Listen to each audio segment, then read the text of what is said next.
Assalamualaikum warahmatullahi wabarakatuh. Selamat datang kembali di channel Ibu Atika Firdayanti dalam mata pelajaran Sejarah Indonesia. Berhubung kita daring lagi, jadi pembelajaran kita alihkan ke YouTube ya. Jangan lupa simak materinya dengan baik. Minggu lalu kita sudah membahas mengenai pembentukan BPUPKI serta asal-muasal kemerdekaan Indonesia. Nah, hari ini kita membahas mengenai pembentukan PPKI dan peristiwa Rengas Dengklok. Oke, jangan lupa disimak dengan baik dan jangan di-skip videonya. Jadi PPKI dibentuk itu setelah adanya pembubaran dari BPUPKI. Nah, BPUPKI ini dibubarkan lalu digantikan dengan Dokuritsu Junbi Inkai atau Panitia Persiapan Kemerdekaan Indonesia atau PPKI.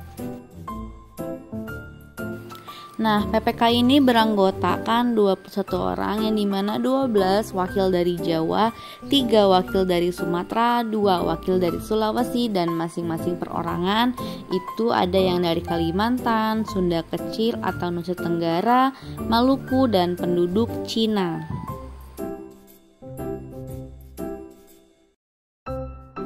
PPKI diketuai oleh Insinyur Soekarno dan wakilnya ialah Dr. Andes Muhammad Hatta. Nah, dalam pengangkatan PPKI, Terauchi memanggil Insinyur Soekarno, Dr. Andes Muhammad Hatta, dan Dr. Rajiman Widyodiningrat. Nah, apa sih tugas dari PPKI? Nah, tugas dari PPKI itu sendiri ialah untuk mempersiapkan segala hal yang berkaitan dengan kemerdekaan Republik Indonesia. Nah, di sini PPKI melakukan 3 kali sidang. Yang sidang yang pertama ialah di tanggal 18 Agustus 1945 di hari Sabtu dan di Gedung Rood van Indi, yang dimana isinya pertama adalah menghasilkan Undang-Undang Dasar 1945 sebagai konstitusi negara. Yang kedua, mengangkat Insinyur Soekarno sebagai presiden dan Dr. Andes Muhammad Hatta sebagai wakilnya. Yang ketiga, membentuk komite nasional yang tugasnya itu untuk membantu tugas presiden sebelum dibentuknya MPR dan DPR. Lalu yang kedua, PPKI melakukan sidang di tanggal 19 Agustus 1945 di hari Minggu, jadi mereka nggak mingguan ya. Nah, isi pertamanya ialah membentuk pemerintahan daerah Indonesia itu untuk dibagi menjadi 8 provinsi. Nah, tiap provinsi dipimpin oleh seorang gubernur sebagai kepala daerahnya. Nah, provinsi yang pertama adalah Sumatera. Sumatera dipimpin oleh Mr. Tuku Muhammad Hasan.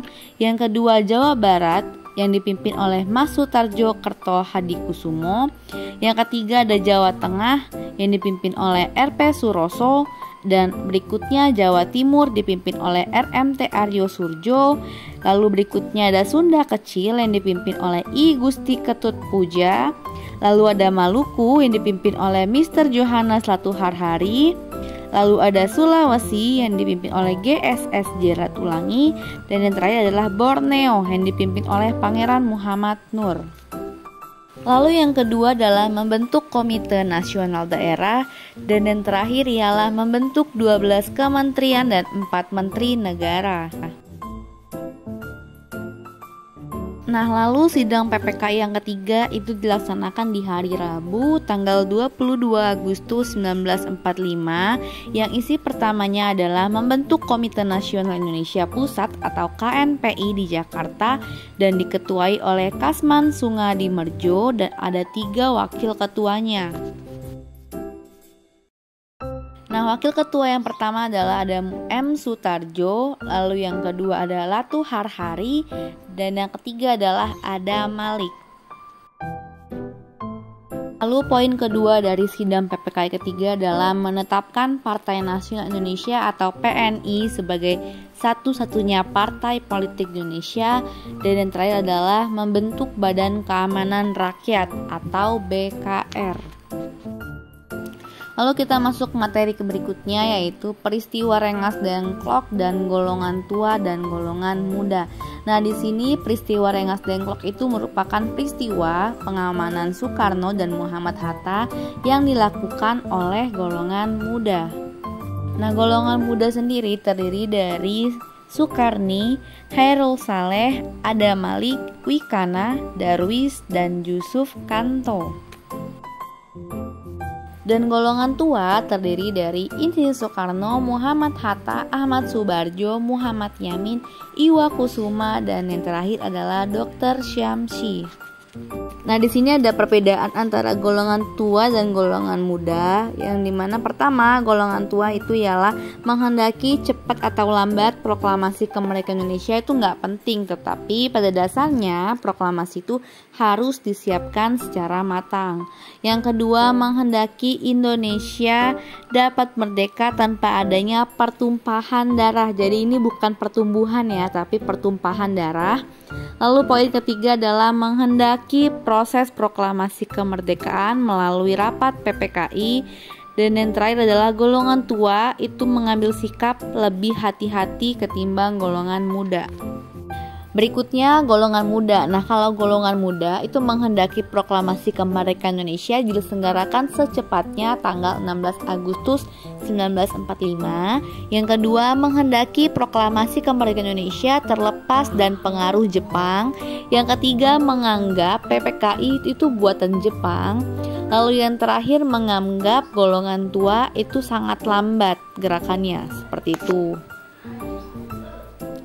Lalu peristiwa Rengas Dengklok itu terjadi di tanggal 16 Agustus 1945 pukul 3 WIB dini hari di desa Rengas Dengklok.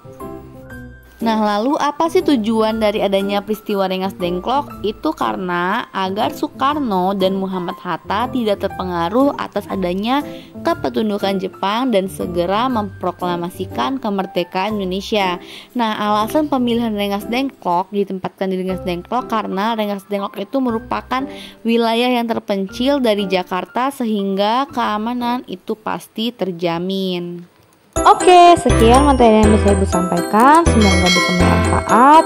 Untuk kalian tetap semangat ya. Wassalamualaikum warahmatullahi wabarakatuh.